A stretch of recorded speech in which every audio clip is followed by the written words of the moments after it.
Well, it seems that the Penguin is a hit, and the DCU finally has its Hal Jordan. This is the Sox Rocker Show.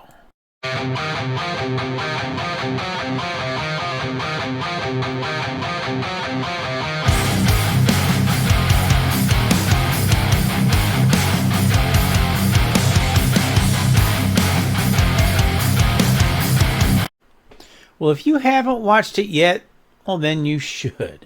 And if you have, then you should probably watch it again. Now, of course, I'm talking about the Penguin. Now, I'm not going to go into long overdrawn detail here. This is a YouTube review show after all, so I will whittle it down to this. The show begins where the Batman movie ended. Flooding streets in Gotham caused by mass explosions set off by this guy. The city's attempting to rebuild amongst the mass chaos that has ensued. Penguin, or as he is called here, Oz, played brilliantly by Colin Farrell, is on a mission to make a name for himself in the criminal underworld of the city, while the recently paroled daughter of the late Carmine Falcone, Sophia, also played brilliantly and quite frankly, I might add, by Kristen Milotti, arrives to assume control of the empire that her recently deceased father left behind. It's violent, it's bloody, it's dark, it's brooding, it's even funny at times, and it's freaking fantastic. Now, there'll be comparisons made to The Sopranos, and that's okay, because as far as I'm concerned, that's one hell of a freaking compliment. So watch it, you won't regret it. And did I mention that in its first 4 days alone, it opened to 5.3 million viewers? Man, that's just freaking amazing. In brightest day and blackest night, no evil shall escape my sight. Let those who worship evil's might beware my power, Green Lantern's light. Man, I dig that saying. I have since I was a little kid. And it seems that the search for an actor to play an older Hal Jordan has finally come to an end. As we all know, James Brolin said no, Matthew McConaughey said no way, no way, no way, and apparently so did everyone else previously rumored to be taken on the role. But now, according to the Hollywood Reporter, little Jimmy Gunn's DCU has finally found its Hal Jordan in none other than Emmy winner Kyle Chandler. And I personally think he's a pretty good choice. I mean, he's a fine actor. He's been in a lot of movies, most recently the current King Kong Godzilla franchise. Now, I've seen a few people being snarky about the choice of Chandler being cast on social media, and I don't get it. It's been known for some time now that Hal Jordan will not be the main Lantern going forward in Gunn's DCU. It's going to be Jon Stewart. So the decision to go with an actor that some may be seen as lower tier, well, it kind of makes sense. No huge actor was ever going to take on the role of playing second fiddle, although from where I sit, he is the biggest name Gunn has casted so far in any of his DCU flicks, and it's plain to see that Gunn's not going to spend any big dough for actors, at least not as of yet.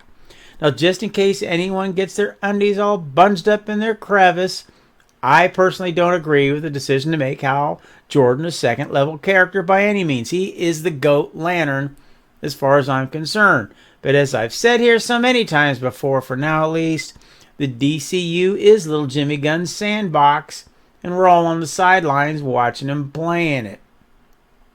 And while I'm on the subject of so-called lower and higher tiered actors, I honestly don't think Gunn will cast any big name ones until they decided who Batman is going to be within the DCU. And I'm beginning to think that may not happen until Superman gets closer to being finished, and or until we know if it will be a financial success or not.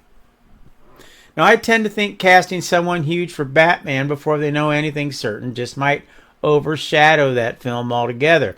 Batman Brave and the Bold is a long ways off, so they can afford to take their time. And if Superman opens huge, then little Jimmy, well, he'll be able to offer the role to damn near anyone that he chooses, and I still think it's going to be this guy. I guess we'll just have to wait and see. And speaking of Gotham's Dark Knight, don't forget that in 2 days, Batman is being honored on the Hollywood Walk of Fame. He'll be given the 2 $1,790 the star on Hollywood Boulevard. Now, is that corny for a comic book character? Hell, I don't think so. No one is bigger or badder than old Batsy, so I'm all for it. And I just can't help but wonder if any of the remaining actors who played him will be on hand for the dedication. I certainly hope so. I think it would be freaking cool. And another DC stuff, Joker Folie à Deux is a little over a week away from its release on October 4th. And tracking is looking, well, kind of iffy if you follow those kind of things.